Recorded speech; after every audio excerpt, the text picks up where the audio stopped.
girl. You're gonna sit here, keep me company. Okay.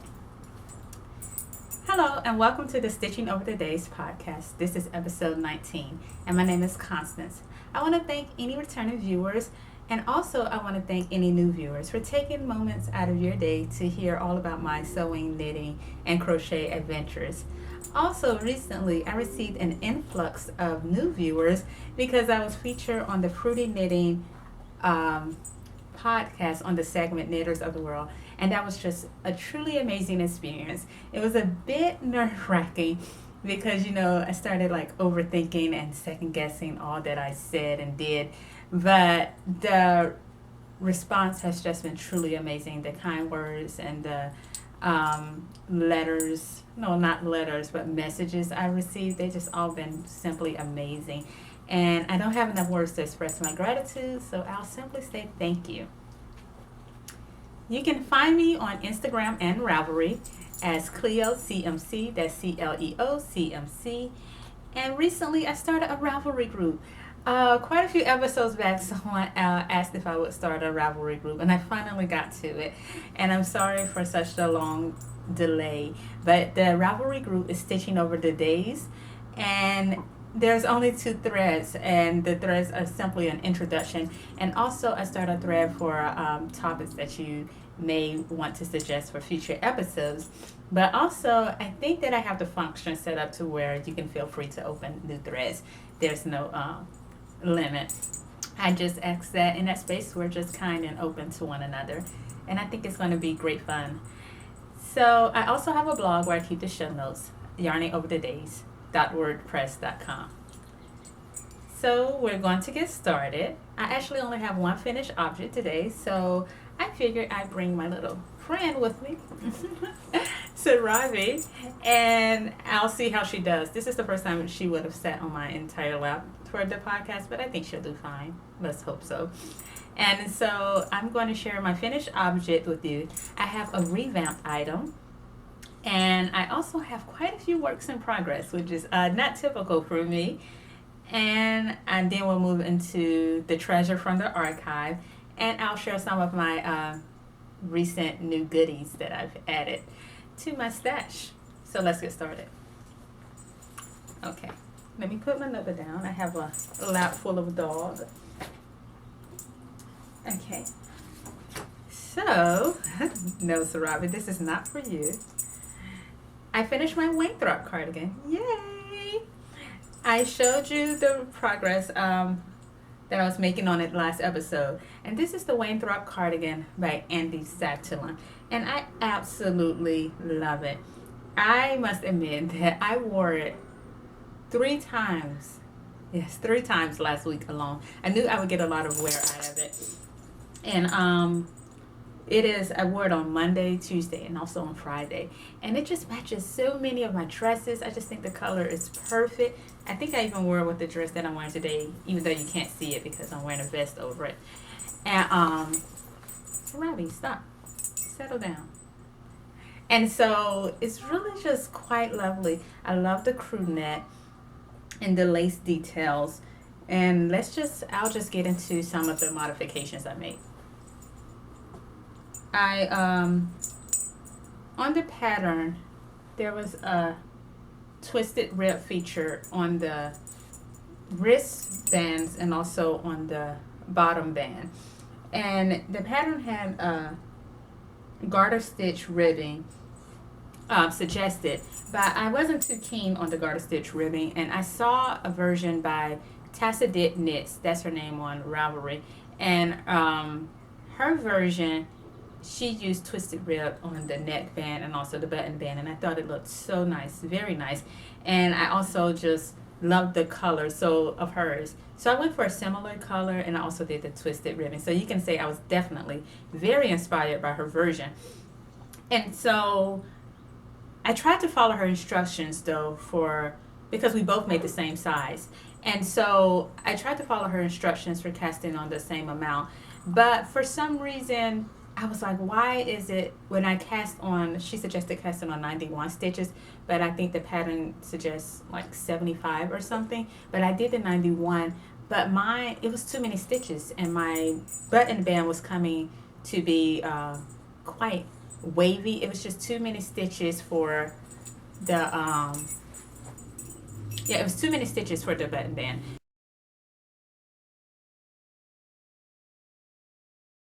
So I had to rip it out.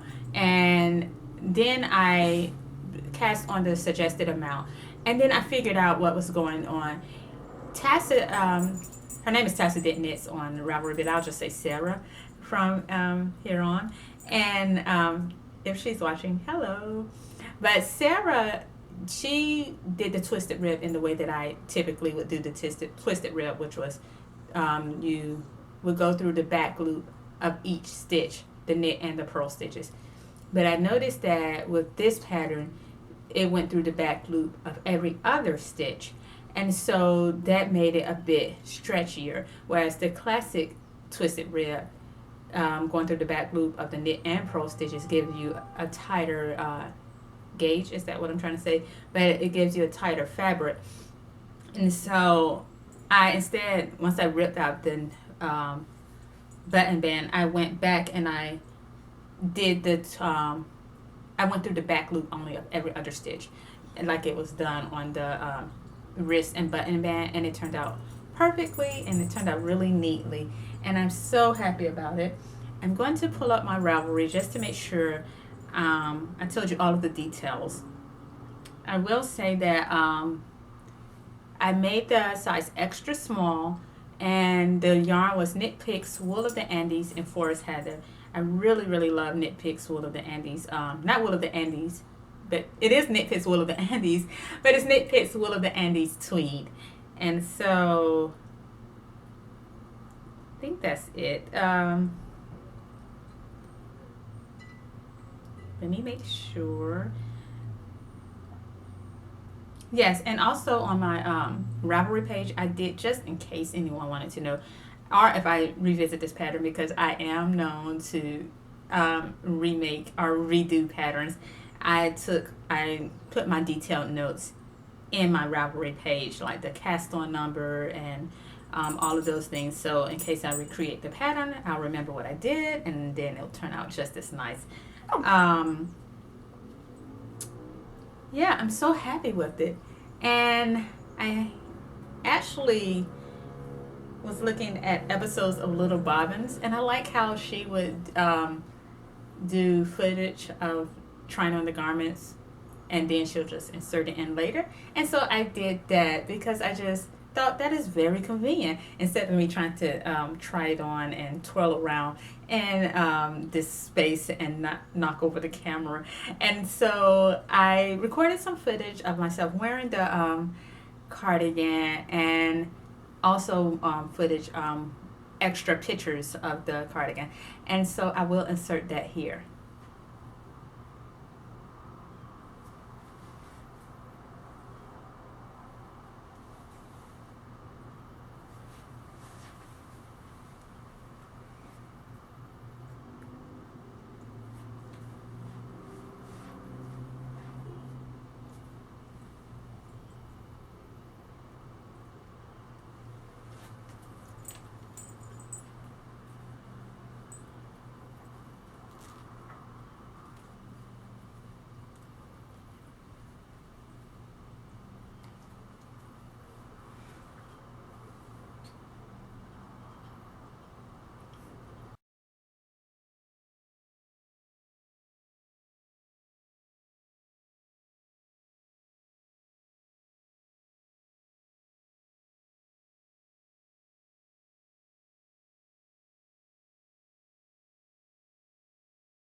Okay, so that is it for my this is not for you. That is it. Okay, that is it for my finished objects. I actually have I don't know if this is going to be a new segment or a new section, but I have a revamped item. So This past summer, as you know, I made the Frankie Tee, which is a design from Tilly and the Button stretch book. I want to get the book. I have it here next to me, but let's see if Sarabi will let me get it. Yes. It's not for you. Okay. And this is why she thinks everything I have is for her. Calm down. Yes, this is the Frankie Tee from Tilly's book. And I shared this book and before.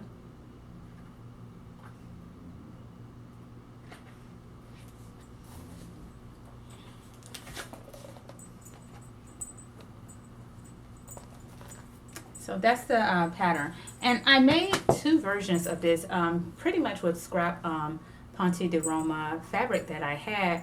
However, I found that I just wasn't wearing them that much. And so I decided to maybe if I revamp the item, I would like it more. I don't know. So spur of the moment, Valentine's Day was coming up.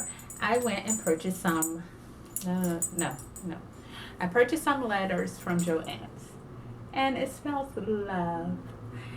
And the letters are supposed to be iron-on letters. And I thought it was going to be like a really quick, remix to this project. But I remember reading the directions. It said something about make sure that, I feel like the fabric should have been a natural fabric. And I think Ponte de Roma is synthetic.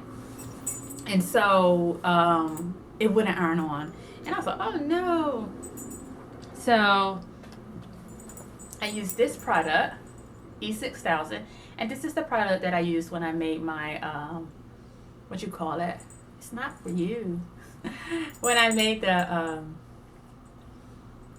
why am I remaining blank? When I made the cocoa top when I entered Tilly's Christmas sweater contest. And so I simply used that on the t-shirt, and I think it's on there pretty nicely. Now, I want to throw it in the wash so badly just to see how it holds up. But it kind of made a t-shirt that I was just kind of bored with and not wearing more fun. I'm not sure if I'll wear it more. Maybe during the summer I'll wear it more with shorts and some tennis shoes or some sneakers. But yeah, so that's my revamped project. So now we're going to get into the works in progress. I can't believe it, but I actually have 4 works in progress. That is not typical for me at all. And so I will actually just start talking about them.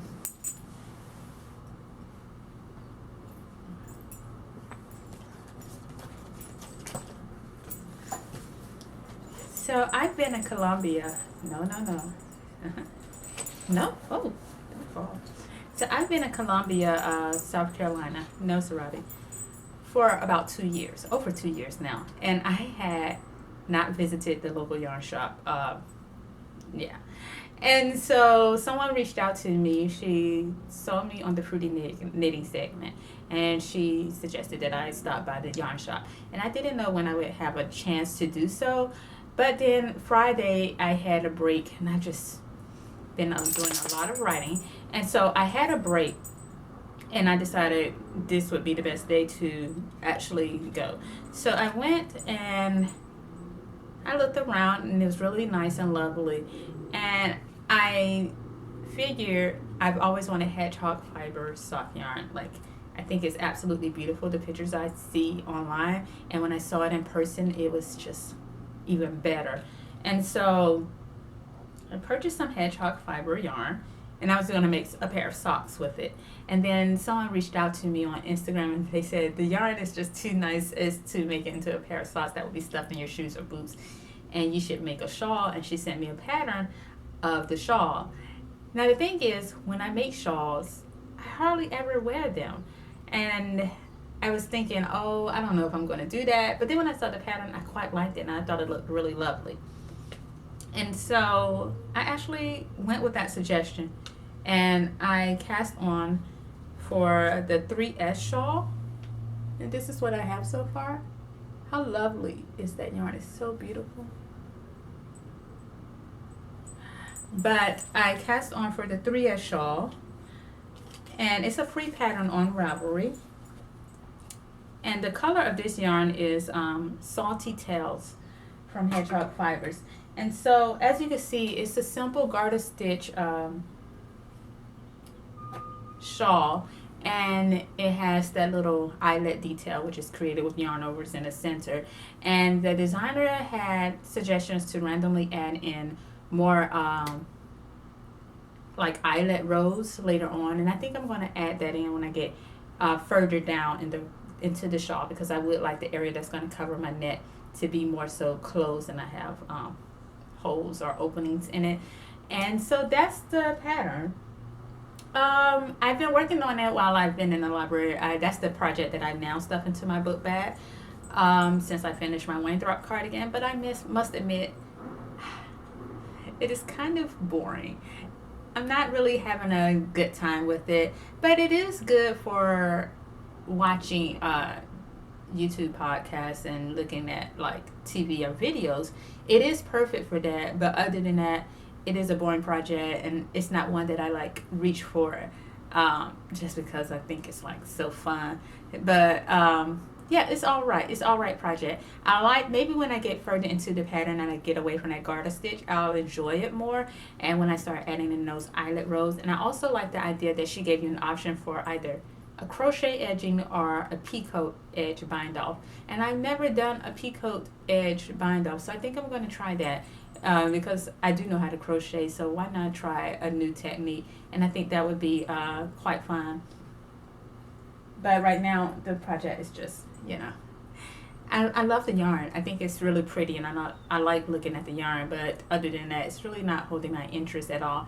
And honestly, I was really tempted to rip it back because the new issue of Pom Pom Quarterly came in the mail, and they had the most beautiful pair of crochet fingerless mitts. Now, I do wear fingerless mitts, more so than shawls, because I always get cold, and I like, you know, how a cardigan can only compass so far. And so I would like to wear fingerless mitts, and I was so tempted to rip that shawl and instead use the yarn for those fingerless mitts. But I resisted the urge, and I figured that I could just maybe later on down the line get some more yarn. And so yeah, that is that for the 3S shawl. So it's been a just little back burner project. And then I've been wanting to crochet more, and I asked my sister I was asking my sister, I was like, oh, we should do a crochet along, because she does crochet. But she was just like, oh, I don't know, I don't have time, I'm going to have to wait until I finish my PhD. And I was just like, okay, I don't want to wait that long. And so I saw that Fruity Knitting was having a crochet along, and I was like, you know what, this is the perfect moment to crochet more. And so right after they announced the crochet along, not too long after that, Pom Pom Quarterly showed a sneak peek of their early spring issue, and there was this beautiful crochet top in the issue called the Water Clover Top. And I was like, yes, this is the project that I'm going to make for the Fruity Knitting crochet along. I was like, it's perfect, it's beautiful, and I think I'll just really enjoy wearing it in the summer. So I ordered the Pom Pom issue. I had to pre-order it, and I also ordered the yarn because they had all of the details on Ravelry, so I was able to order the yarn and the yardage that I needed for the project. So I'm just waiting, and I'm just like, oh, my fingers just want to crochet. I just wanted to crochet so badly. So spur of the moment, out of the blue. Okay, first of all, I was watching the Cherry Heart podcast, which is a great podcast by Sandra Paul. She does crochet and knitting and sewing, other things, but mainly it's crochet. So on one episode, she showed, I don't know, was it the Battenberg blanket? She had a episode specifically for it. And I was like, oh my goodness, I love that. I love that blanket so much. And it was like a fingering weight blanket.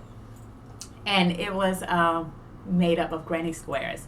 And I was like, you know what? I could do that right now. So again, spur of the moment, just like the shawl, which is not typical for me, I decided to cast on for a blanket. And I'll just share with you the colors first of all. So Robbie gets so excited every time I pull something out, like she thinks it's a treat for her, and it's not for you. Okay, so these are the colors that I had in my stash, and this is a mauve color, sage, and also charcoal. And I was like, those look really nice together. So I started making the granny squares, but I knew that I wanted to add more colors to the blanket because I felt that it looked quite festive. It looked kind of like a Christmas blanket with only those colors. And so I figured that I would want to add more colors to the blanket. And so I ordered some additional colors. And one of the colors actually arrived in a separate, in a separate order. And this color is, oh, by the way, this yarn is wool-like. It's loops and threads wool-like. And it is an acrylic and nylon blend, if I'm not mistaken. Yes, 85% acrylic, 15% nylon. And I thought that would be quite lovely for a blanket. And it would last for years and years and years. And so this color arrived, which is really pretty. But I felt that it was just too much with those colors. Let me see if I could get all of them in the shot. So I didn't like that yellow with the other three. No, so Robbie, she just bit the yarn. No. And I didn't like the color with those three. So I was just, talking it out on my Insta stories. And Kalisha of the Quirky Monday podcast, which I've mentioned so many times before, she actually reached out to me and said that she had this purple in her stash and that she would be willing to send it to me. And how sweet was that? I thought that was just so kind. And so I think that purple is going to look quite lovely. So I'm hoping to add a purple color, pink, and this mauve color here, it has like undertones of purple. So I think that that's going to look really nice. And yeah, purple, pink, and maybe I have a teal color on the way. And I think that should look really nice. So we'll see. And Sandra actually had a method for joining as you go with the what am I trying to say, with the crochet blanket. And she calls it the modular join, and I really like that idea. But the thing is that she would, if you see her blanket, once you see her design, it's broken up by ivory squares. Like you have the colored square, then the ivory square. And so she would use the working yarn from the ivory squares to join the other squares around. It's kind of hard to explain. But since I'm not going to have that area broken up, I'm just going to go with the sequence of 6 colors. Then I'm going to need to have a color in the middle that I think would work for joining. So that's another dilemma. I'm thinking maybe ivory, or I'm wondering, should I stay with that charcoal? So I don't know what I'm going to do in that regard. I kind of think I'm going to go with the ivory. We'll see. And in terms of the border, she went for a solid border all around, but I kind of like the idea of having all of the colors in the border, maybe alternating the colors with the rows. And so I was thinking about Attic24, who I've followed for years. She has an amazing blog, and she's also on Instagram. She does that with the borders of her crochet blankets, and so I like that idea a lot. So I have time because Sandra made 1,020 squares for her blanket. Wow. I was like, that's a lot. And I looked at her Ravelry page. I was just curious about how long it took her, and she worked on it for a little over a year.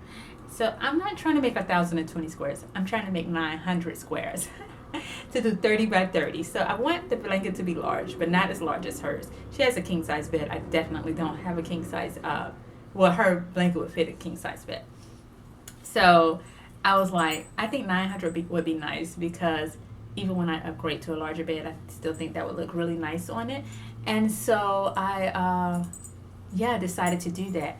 And it seems like a lot. But first of all, the squares don't work up. They're not hard to work up. And what I'm going to do is, my goal is to do 100 squares per month. So then I should be done with the blanket by November. And so that, when I think about it like that, 100 squares per month, that means 25 squares per week. That's not bad at all. Because I already have, how many squares do I have? Well, I have 16 each of each color so far, and I've already weaved in the ends. So when I do about 30 squares, then I would just go and weave in the ends, and it's really just been a relaxing project. I've been watching Miss Marple. I saw all of the shows, but I've just been rewatching them, and it's just been so relaxing and soothing just to weave in those let me show you one crochet ends while watching this show. So that's that mauve color. They're so tiny and adorable. I love them. And yeah, so I have 16 each. There's the green stack, which of course makes me so happy. And here's that gray stack.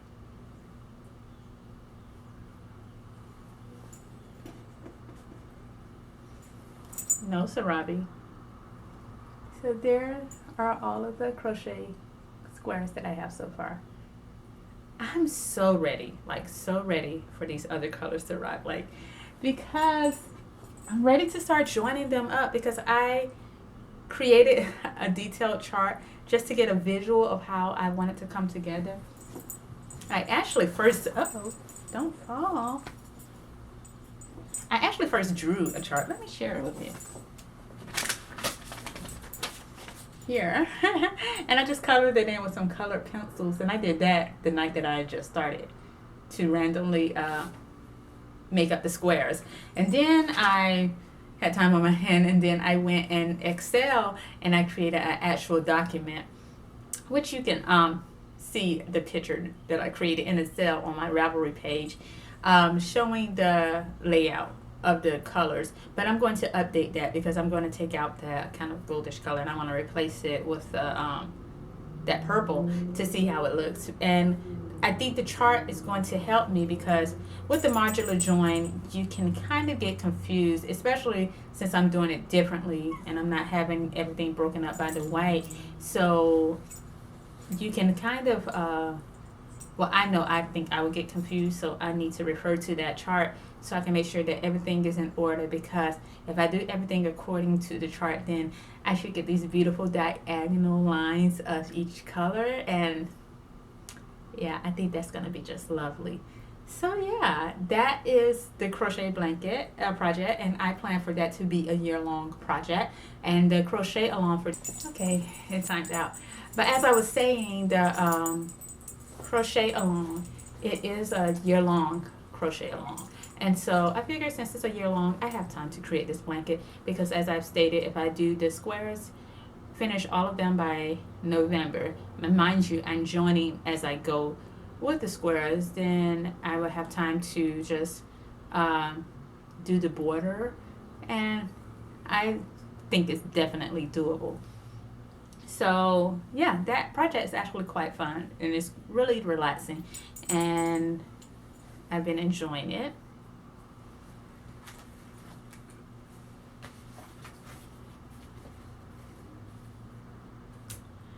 So let's get into my other entry for the Fruity Knitting Crochet Along. This was the one that I was talking about earlier. That was the main entry. And the yarn did arrive, no, the day before yesterday. And also the pom-pom issue arrived on the same day. Yes, that was a happy mail day. And so the yarn arrived. First, let me show you. This is the issue. I think this issue is so beautiful. It is so beautiful. And I'll show you the top. No, Sarabi.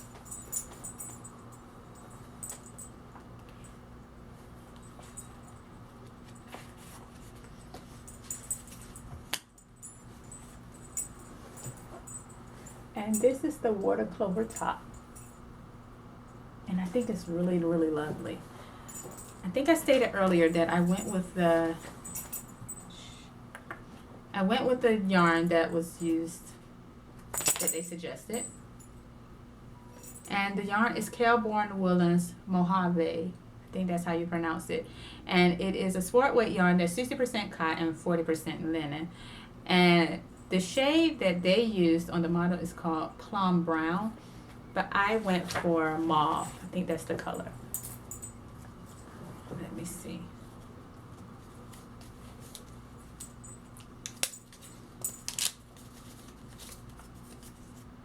Yes, the color is called mauve. And it's so pretty. So pretty. So this is the color. And as you can see, I've started a little bit of the project last night. I tried not to start it. I was like, oh, you know, I just need to work on maybe my blanket and just relax for the night. But I decided to start it because I know it's been a minute since I crocheted. But I do remember sometimes those setup rows would take forever. And so, sure enough, it had like the pattern told me to cast on like over 200 stitches. And then that setup row was kind of like finicky a little bit. And so I wanted to get that I wanted to get that out of the way. And then after the setup row, I started row 1. So hopefully soon the pattern will get that rhythm, which I haven't gotten yet. But I'm happy with what I've done. The yarn feels like, I'm curious on how it's going to block. Maybe it's going to get, what is it? I don't know, softer or drapier upon blocking. Right now it feels like stiff, but maybe it'll get better. And also, let's see, did I have any other notes? Oh yes, I thought that the hook was so tiny. A 1.5 millimeter hook for this. How tiny is that? Let's see. Oh, of course I had it in my stash because I have quite a few crochet hooks. But also I didn't do a gauge swatch because they told me what the gauge should be after so many rounds and in the stitch pattern, and I didn't feel like working up just different rounds, and so I figured I would just check my gauge.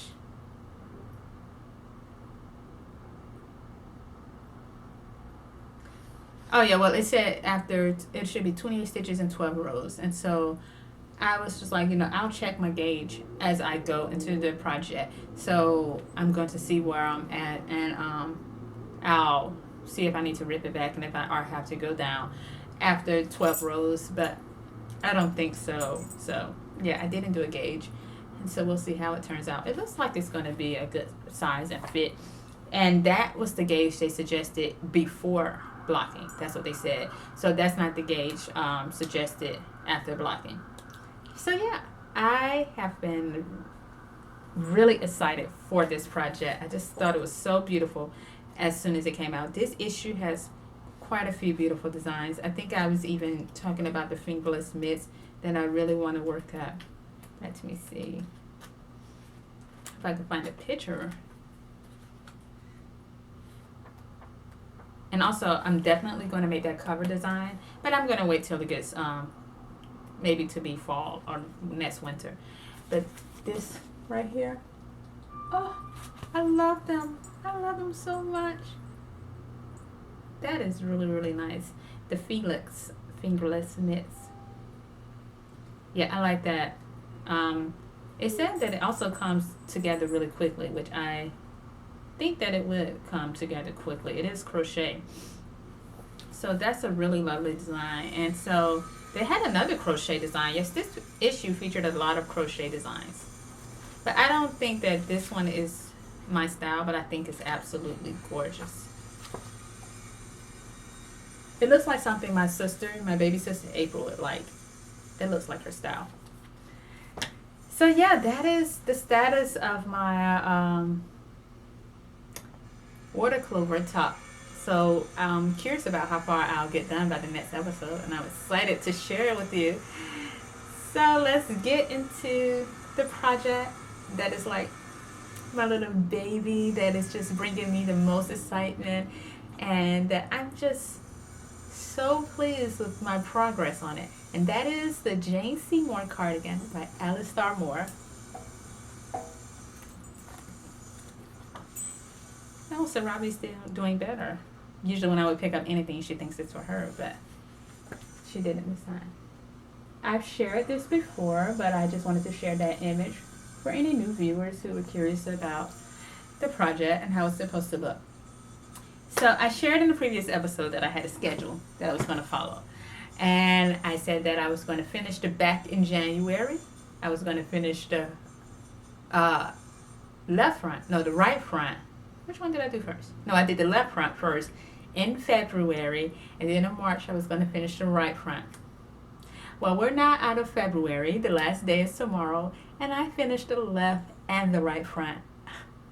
That's how addictive and fun this pattern is. Oh my goodness, it's been coming together really nicely. Now, so Robbie, you have to be good while I get this project, because I don't want you to mess it up. No, it's not for you. Okay, so. And she still grabbed it. No, I think those little threads tempt her so much. It's not for you. It's not for you. So Robbie, no. Okay. You have to get down. Don't knock over the tripod. I had to put her down because if she messed this up or bit it, I would be very upset. So this is the back. And it's so pretty. She would grab a loud toy. And this is the left front, and I finished that. So it's going to be kind of like, and look at that limb. Oh, it's perfect. That's exactly where I love for my cardigans and tops to fall. And I quite like it, even kind of with this. That might be look cute. We'll see. And I also did the so Robbie, no. And I also did the right front. So as you can see, I'm making really good progress. Uh-oh. Hold on a second. She's about to knock over the tripod. Oh, no, she's not. Okay, as you can see, I'm making really good progress with the Jane Seymour cardigan. And I'm so happy with it. When I start on any section of that project, it's like I said, it's so addictive. I just want to finish it.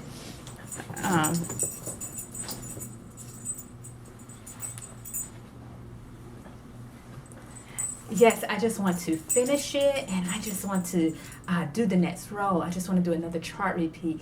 It's just really, it's just such a fun project.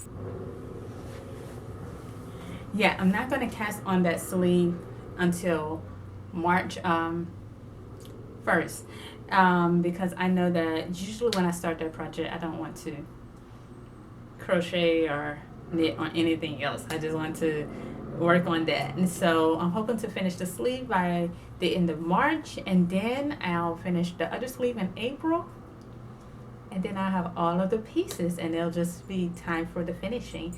So I'm absolutely loving that project. It's like my favorite project right now. And so yeah, that is it for the works in progress. And I am really pleased with all of them, even though one is a little boring.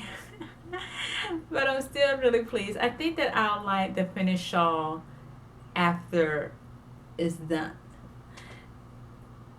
So I want to talk about what I'm wearing today, or the treasure from the archive.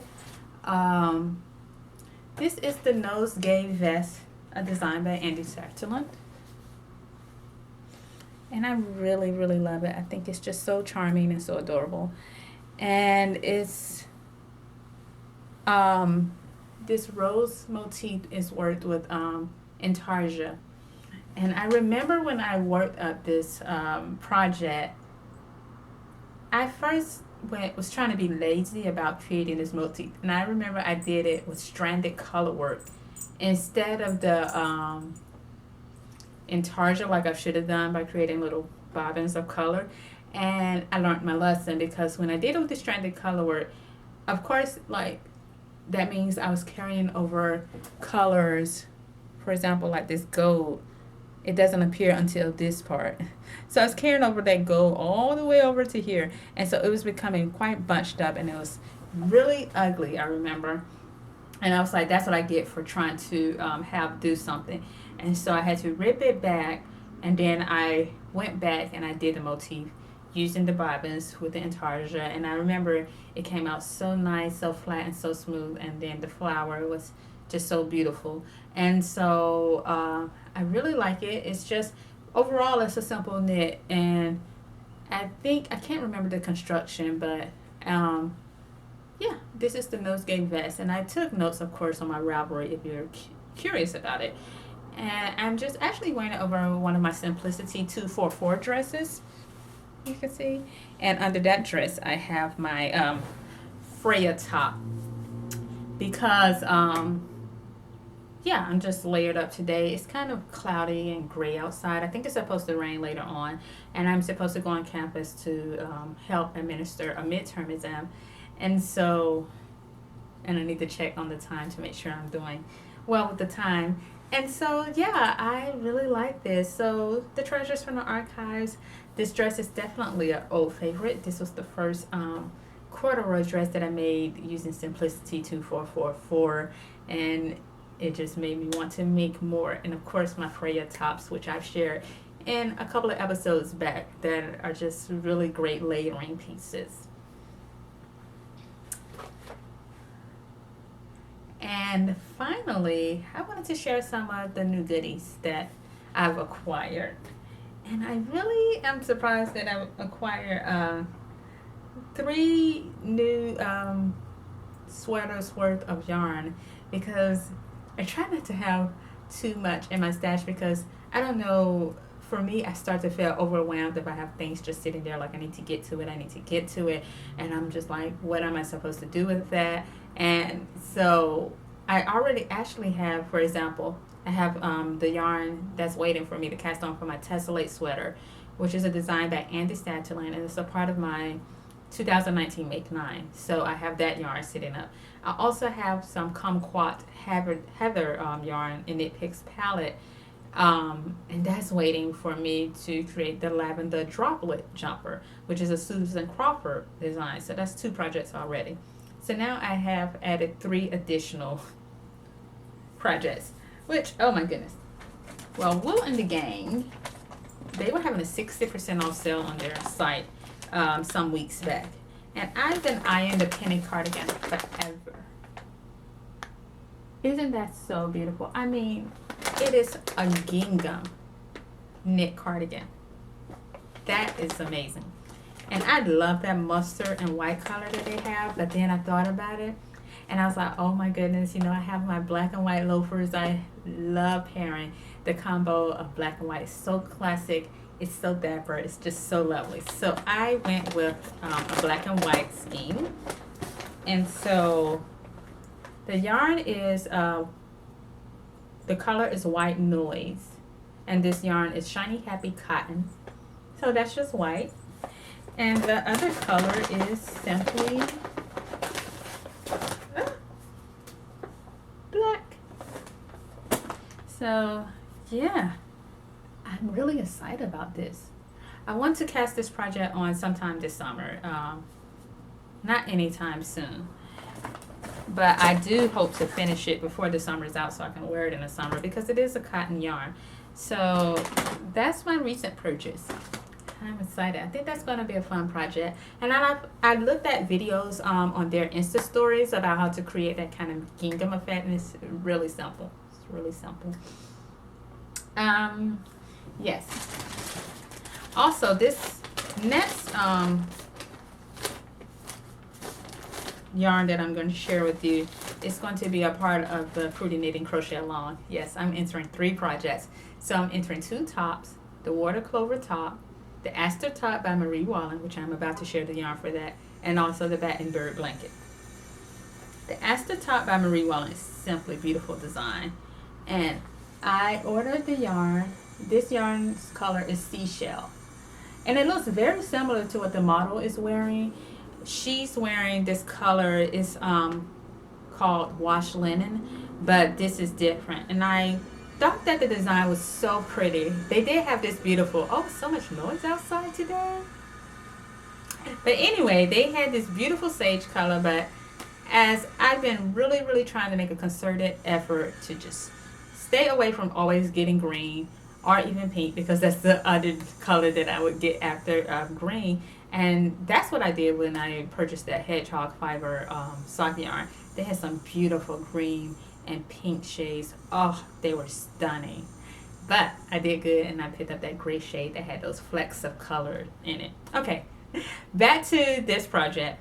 So this is enough yarn for the, wait, is this the only one? Okay, I was thinking that wasn't enough. Okay, it's 5 skeins. So this will be the Aster top by Marie Wallen. I've been wanting to try some of Marie Wallen's designs for a while, and so I figured why not try her crochet designs, because they're gorgeous. Her designs are all beautiful. And I ordered the book from her website, but when you order certain books from her website, they print it as you order, and so it is had to be printed, and then also it's being shipped internationally, so it's going to be a while, I think, before that book comes. And so I that's why I started the water clover top first, and then when I finish the water clover top, I'll start the Aster top by Marie Wallen. So while I was on her website and I was looking through that book, oh, by the way, I purchased both of her crochet books because I love how she mixes crochet with knitting, like two things I love just merging together. And so I ordered her other crochet book, but while I was looking through the book that had the Aster top in it, there was this gorgeous design. It was called Anemone, and it was like this raglan sweater, but the sleeves were made with crochet and the body was stockinette knit, and it was just so elegant. I mean, it was the most beautiful thing I've ever seen. And so I don't even do this, and I don't even know why I even purchased the yarn, because I'm like, when will I have time to create this? Like, when is this going to happen? But I was just like, you know what, you can get to it when you get to it, because it was just too beautiful to resist. And so I was like, I'm going to get yarn for that project, for the Anemone top or sweater. And so it is also made with Rowan Summerlight. And I was thinking about the colors, and I was looking at a green, and I was just like, you have enough green things. And I was looking at other colors, and then I was like, you know what, stop trying to reinvent the wheel. Go with the color that is pictured on the model. I mean, it's stunning, it's beautiful, it's pure white. I don't know when was the last time I've worked with a pure white color. I know I've made a crochet cardigan years ago in a white color. And so I was like, oh, a white sweater with those crochet arms. I think that would look really lovely, so lovely in the summer. Can you just imagine? Anyway, I purchased the yarn. I'm not going to pull out all of the skeins in pure white. And oh my goodness. So that pattern is going to take, how many skeins did I get? 6 skeins of yarn. And I think it's going to be so beautiful. So yeah, that is it. That was all I have to share with my recent goodies and purchases. And also, I'm just really excited about the things that I have on my hooks and needles right now. As I've stated in the previous episode, not much sewing has been getting done at all. When I get home, I'm usually writing about 8 hours a day. And so when I get home, I'm just too exhausted to pull out all of the little notions of things that I need to sew and to even get on the floor and cut the fabric. And so I haven't really been inspired, or I just didn't feel like taking the time out to sew. But it's over there in my fabric stash. The fabric did arrive for my saffron pants, or my saffron jeans by Deer and Doe, and it's absolutely beautiful. So I need to pre-wash that fabric because it is a dark denim. And I pre-wash all of my fabric anyway. But since that's a dark denim, you know how it tends to bleed. And so I'm going to wash it, but I wonder if I should put it in the wash a second time. Because I feel like I read that somewhere where someone said they pre-washed it, but it was still bleeding. And so I'm wondering if I should pre-wash it maybe 2 times to make sure I don't have that problem or that issue. And I'm going to actually pre-wash the fabric maybe if I feel up to it, another week or so later, I'll start cutting it. And after I get the cutting done, then I think that it should go by not quickly, but I should be able to start working up those jeans because I really want those jeans completed before May. Yeah, and I also I'm not sure the pockets on that pattern. They're really nice. I wonder if I should go get the pattern. I don't know if the details are shown anyway on the line drawings, but the pockets are really nice and different on those jeans, and so I'm curious about how that is going to work up. And so I'm excited about that project because it'll also be my first time doing a fly front zipper and also that type of pocket. And I really want it done before May. And I feel like this year, it's not like flying by really quickly, but I feel like it's moving along and I need to get with the program if I want those done. And also, I would like to wear the jeans with my new crochet tops that I'm working up. I think it's going to look really lovely with the Aster top, the anemone top by Marie Wallet. And that's why I want to make sure I pre-wash those that fabric until all of that dye is out of those jeans, because I would hate if that blue dye get on my pure white sweater or my kind of seashell or beige color top, because yeah. So that is it for this episode. I look forward to seeing you in a few weeks and sharing with you my progress on my recent projects. Have a lovely week and a great day and happy knitting, crochet, and sewing. Bye.